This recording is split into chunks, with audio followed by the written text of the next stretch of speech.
So ChatGPT, AI, we're here really just to chat around what we're seeing in the market, what we're hearing from clients when they ask us how we're utilizing these tools for ourselves, for their businesses, and what could come out of these tools. Nate. Yes. What are your initial thoughts? Tons of opportunities for ChatGPT and AI online. And just from a creation, I think, standpoint, right? People are just looking for shortcuts to create things. It didn't occur to me until one of you brought it up about its use in stock photography. And I was just like, whoa, I didn't even think of that as like a use for it, but just as a placeholder, a way to kind of like get someone to think about what this could look like, right? Even if it's on like a website. And then for like ChatGPT, it's all language, so text. And obviously we all know that there's things we need to think about before we just create text from ChatGPT.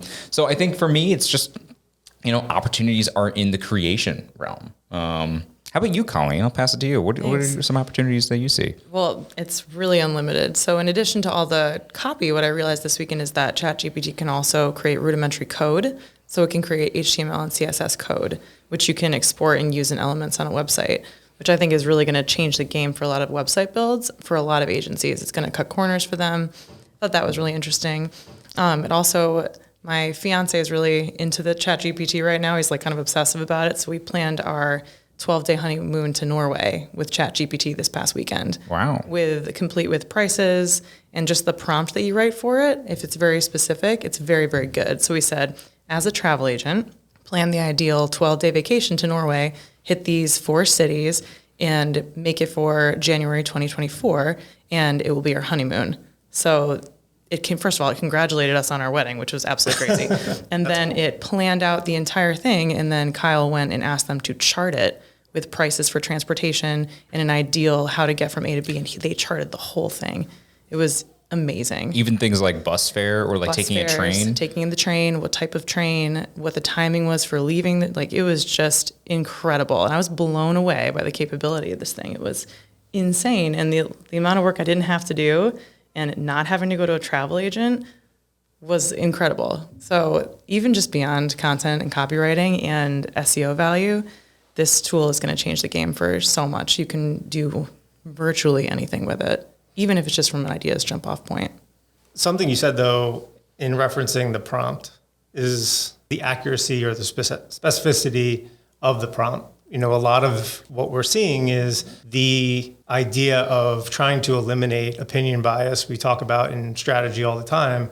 But this is also something that has continued to come out as you start to look at the questions with which you're asking. You can manipulate the answers based off of how you prompt it. Yes. So in this instance, right, you're talking about planning a honeymoon, but what were some of the things that kind of went through your mind when you were trying to game or prevent from, getting a response that you didn't want to go down?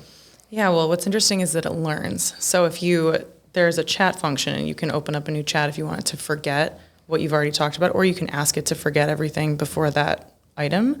So if I was getting items that I didn't think were relevant, I would say, please rephrase the above, but also take these considerations.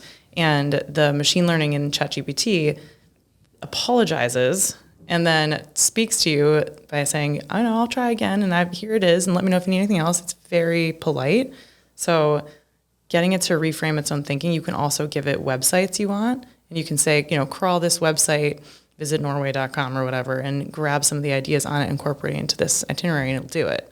I like how you said at the beginning of your prompt, write as a travel agent, right? Yeah. And giving it like a persona to kind of That's like speak a tip from. that I found online. I've seen other people use different like write as a naturopath or write as a something, right? So it's like ChatGPT is writing it from someone's perspective, but it's also like creating that perspective just from probably from the internet, right? Where it's just like, where exactly is it pulling the perspective from when it's trying to create that, or like when it's given that kind of prompt?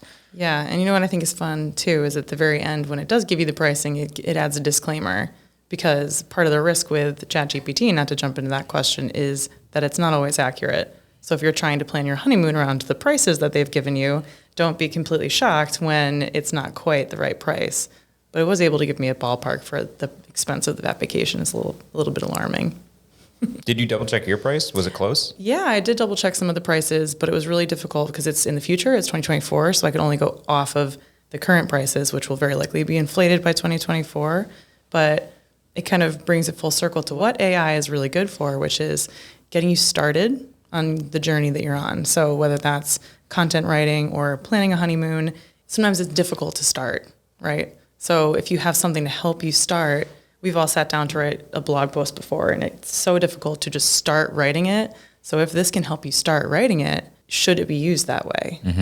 And that's interesting because that's something that, James, we've talked about in the past is ultimately it's a jumping off point, right? So where do you see it now versus the evolution of from a creative standpoint? Well, I think the fact that you use the word tool is important. I feel like a lot of times when I hear hype around it, it's fear mongering, right? It's overstretching the concept and seeing it as it's going to steal our jobs, right? Creativity is going to be done by machines now. And I think it's the opposite. It's a tool that fuels our creativity and is a great starting point. And so, yes, you mentioned using AI art in the past we're putting together mood boards, we're putting together presentations. We can actually use the AI generators to create something that we would have spent a lot of time in stock trying to find. Mm-hmm. The challenge is we spent the same amount of time creating the art than we did sourcing the stock because it's still not perfect, right? It's still evolving, right? But then on the copy side or the idea side, chat is really good for playing. It's great for bouncing ideas around to get new perspectives. Done exercises with creatives where it's like, pretend to be high. Like change your perspective, right? Pretend to be high. Look at things in a different way. Same thing as pretend to be a child. Pretend to be stupid. Just approach problems in new ways. The tool helps you do that. And it gives you a safe place to play and have these conversations and build your concepts. Yeah, it really does. I was playing with statements this weekend as well. And you can say to it, write this statement about the state of the economy from the perspective of a financial analyst in New York City or from the perspective of a 5-year-old. And it will spit out the perspectives of those target demographics. It's really interesting. And you kind of wonder how that's possible. But another thing that you said about it being a tool is I wonder, and this is just a thought, if the art of copywriting is going to change into the art of writing a ChatGPT prompt. Yeah. Colleen, you had a really great prompt that you came up with and were able to write some great parameters around. But I think for the more specific that you get, the more you have to play with what those parameters you're giving it are.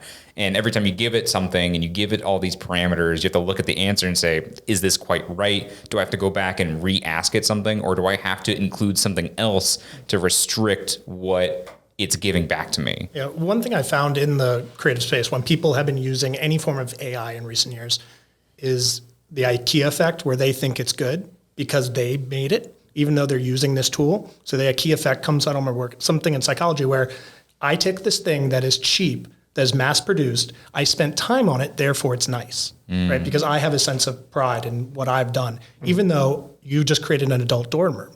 Right? And so creatives, we have the IKEA effect is like, well, I spent time, therefore it's good. And now with with anything with AI, I'm seeing people going, check that out. Right? It's like, oh, that's terrible.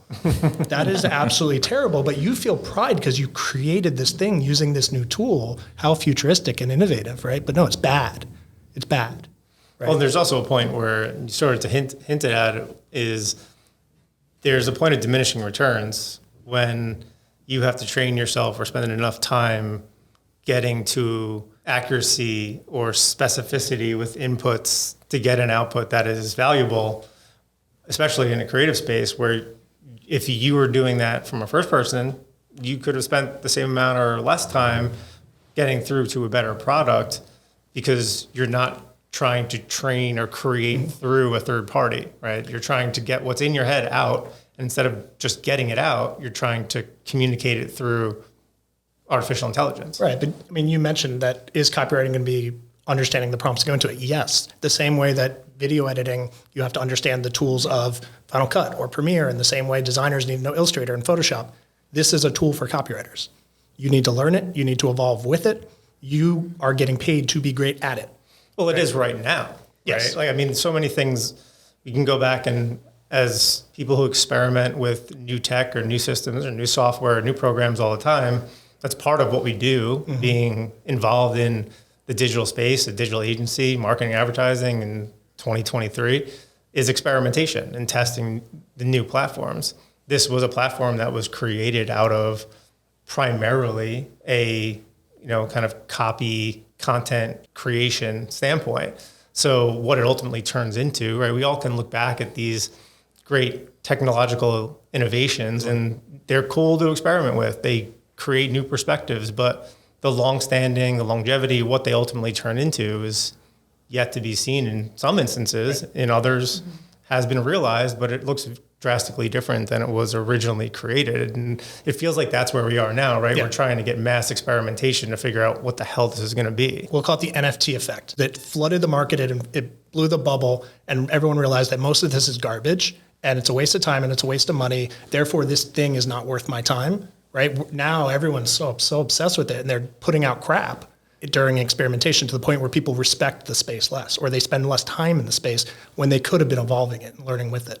One of our SEO specialists came into my office this morning and told me that he set up an API to pull ChatGPT into spreadsheets. So we're scratching the surface on the types of integrations that it can be used with that aren't necessarily readily apparent, which I think is really exciting. If we could pull that capability into spreadsheets, what would that do for ad writing? Is it going to change the value of people who actually know what they're doing?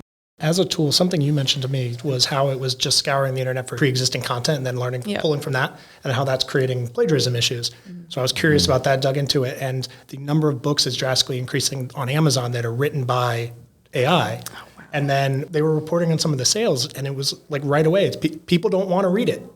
They want a human factor. They want to know this story was crafted by humans. And that's just an interesting, is like right away, people are like, I can make money off this. And then the world goes, no, thank you. Yeah, there's definitely a hustle culture online for people who are just creating websites the same way, right? They're just taking topics and they're just like, oh, well, I was able to create, some, 100-page website in no time. And now I'm going to collect all this ad revenue because we're going to drive traffic to these pages. I have tons of pages of content and blogs, all AI written. It goes back to a quality of content thing too. And probably the same thing with the books, right? Is the quality of those books any better because it's written by AI? Probably not, right? Like it's probably lacking perspective. It's probably lacking experience. Maybe someone put it into a prompt, right with the experience of somebody who climbed Mount Everest about why it's, about what it's like to climb Mount Everest. Ultimately, like people clearly see through that, and that's representative in the sales or reviews of those books. And Google is going to be able to see through that in any of the websites that could put out too. And they've dealt with quality content all this time too. They have those kind of mechanisms, those guidelines, those guardrails in place to be able to knock down sites that are trying to just, shimmy their way up the rankings. What I think I've found too is that in ChatGPT's responses, they're very jargony. Like that's a weird way to phrase that, but they're full of jargon, that industry's terminology. But it's part of our job as marketers to take information like that and make it so that when you read it, it's actually saying something. And is that without you putting the perspective of like write like A? Because I could totally see it being like, you give it write like A, and then whatever industry you choose, it just throws industry jargon because of that. But that you're saying without any kind of perspective? I did write like a marketer for X, and it was just, it was very full of things like, best practices for XYZ. And, we've always talked about, BJ and I, about marketing jargon and how ridiculous it can read if you're not truly thinking about it when you're reading it. The AI doesn't and cannot, in my opinion, think that deeply. Well, it sounds like what we're talking about is the human intervention or the human layer of interpretation on this. And sometimes it's personal anecdotes and stories, and other times it's weeding through some of the jargon to get to what the meaning ultimately is, or potentially in some of the creative concepts, kind of ignoring or avoiding the cliches. And in order for us to put together a successful campaign, or for a business to identify prospective customers, or for content to be crafted in a way that is engaging, there's some level of unique thought and application that goes to the directive, right? Ultimately, maybe at scale, there is creative execution or copywriting at scale. But when we started talking about, the future or how does this evolve or what does this replace, or part of it goes to, we see in this sort of manufacturing space where there's robotics and automation that are replacing, lower skilled jobs. So those people have to upskill so that they can now train or maintain and manage and direct the robotics and the automation. This feels similar in that some things may be replaced, but then it elevates or alters, the human interaction that's still completely necessary in order for progress to continue, in order for businesses to be supported. The modern day keyword stuffing of, voluminous landing page creation, Google's going to say, no, that's black hat SEO now, right? It's all going to evolve, but there's still going to be things that we can take away as positives. And it sounds like inspiration, sort of wayfinding, direction finding, some of the early brainstorms, some, concept creation could all be benefits from what we're seeing now in an early market evolution.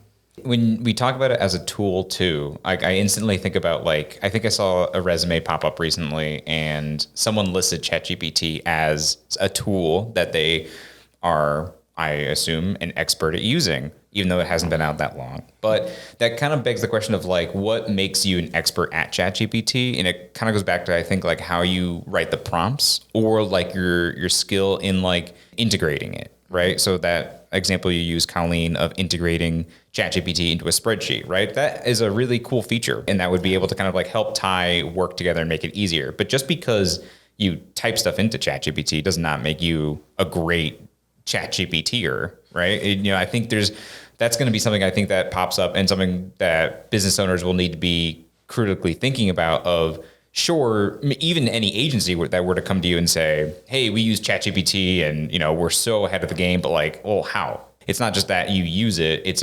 you use it properly, or you've found really great places in your workflow to kind of help streamline the actual work, right? That to me sounds like somebody who's more expert at ChatGPT, not just that oh yeah, I've spent the whole weekend using it, so I'm now not that I'm saying that. No, that's not me anyway. It's all Kyle. How does that affect EAT? It's actually EEAT now, Colleen. So explain that one. Yeah, sure. So it used to be just expertise, authoritativeness, and trust, and these were quality reader. Oh my God, I'm messing up. QRG. So quality reader guidelines for people who looked at websites and judged the quality of the content on them. Google has now since added an extra E for experience. So not only are they looking for expertise, authoritativeness, and trustworthiness throughout these websites, they're looking to see, do these websites also showcase experience? We go back to climbing Mount Everest, right? Does someone who's, maybe you're not an expert in Everest, but maybe you have the experience of flying somebody up to the top of the mountain, or maybe you have the experience of being a part of, you joined a Sherpa on your way up or something like that, right? So there's that other element that Google is looking for that lends credibility to it. And as far as how Google's going to interpret EEAT when it comes to content, it's going to be looking for the content's ability to showcase that. And maybe there's a prompt out there that's, include your experience from this trip. But I don't even know how ChatGPT would do that. I feel like ChatGPT could never have experience. I don't think so. It's not going out anywhere, right? If that would change things. Online experience, maybe. Well, or it's pulling experiences from consensus to build experiences, right? We've all seen the movies where AI develops memories and they're not actually memories, right? Sentient, yeah. Right, they're stories being told that they've evolved into memories. So it sounds like what you're really saying is Google's going to start rewarding spelling errors. Well, maybe not necessarily just spelling errors, but the fact that it may see a spelling error and be like, oh yeah, these guys, that was written by a creative, right? Yeah, someone missed that, but the whole context of that paragraph maybe is oh, this person spent so much time training for a marathon, and they talk about all of the ups and downs that went into it, and maybe they misspelled marathon in the last sentence, right? That may help them in the long run. So what do we say to our clients, our partners, our contacts when it comes to viability of use cases for right now? Well, I'm just going to repeat my message that it's a tool. It's not the end all be all solution to everything. And it takes people experimenting, understanding it, and treating it like what it is, not this absolutely unbelievable transformative thing. And so a client should look to us to put it into practice, to test it, to experiment with it, not thinking that everything's just going to be transformed in a day. So yeah, so I think that's where I was going with. It's a tool, 100%. Are we telling them that it's a tool we're experimenting with to understand how to utilize it on their behalf and benefit them or not? Or are we saying it's a tool that they should be incorporating in their process, their day-to-day? I think you'll find, this is my hypothesis about ChatGPT, is that there will be an element of ethical consideration when it comes to incorporating that type of content into any of your assets. And if we continue to learn about it as an agency, we'll be able to uniquely advise clients about what is ethical and what is not, which I think is a major benefit of having an agency that knows the ins and outs of a system like machine learning. Yeah, I think that we can position ourselves as, advisors, like you said, Colleen, in the future if they have questions about it, or if other businesses have questions about should we adopt this in-house, right? And kind of helping to give them guidelines of saying like, hey, there's no reason why you can't use this, but here's some best practices as to what we've seen works, right? And we're more than happy to help you navigate this as it evolves and changes. But there's no reason to be afraid of it, right? And James, I think you had that message earlier of just like, there's nothing to fear, right? It's not going to take any jobs. If anything, you're going to need people to like know how to use it, right? Something that just came to mind as we were talking is the way we approached early stage Alexa skills, right? And you're sort of building this recipe. Well, it hasn't been tested this way yet, but maybe that's the next evolution of integration with intercom and drift, or some form of customer support. So we're, instead of writing a script and trying to find community managers, maybe this is a community manager at scale where they can comment and engage with your audience. But it ultimately all comes down to the sort of duty that we hold toward our clients and to the industry to say, this is where there's value and value creation. This is where we could insert this topic as a stunt or to be on the early stages and show how innovative we are, but there may not be this immediate return, right? It may be we need to drop a whole set of NFTs for the publicity, not necessarily for the financial return. And my mind goes to the same thing with, Mint or aviation, whichever Ryan Reynolds used it for in the Super Bowl, as far as, okay, this is the first commercial created, via AI, that may or may not have actually given the same amount of return that a great commercial would have, but it was the noteworthiness of using AI for the first time. And we're still in that realm, right? Where the future holds and where there's consistent value, that's really, I think, what we're charged with to truly understand. So when we get asked the question, we know what will be of a benefit and what will be part of early stage brainstorming and ideation and wayfinding, helping us navigate how to book an Everest hike, right? Not to re-experience or not to experience from afar what climbing Everest was like.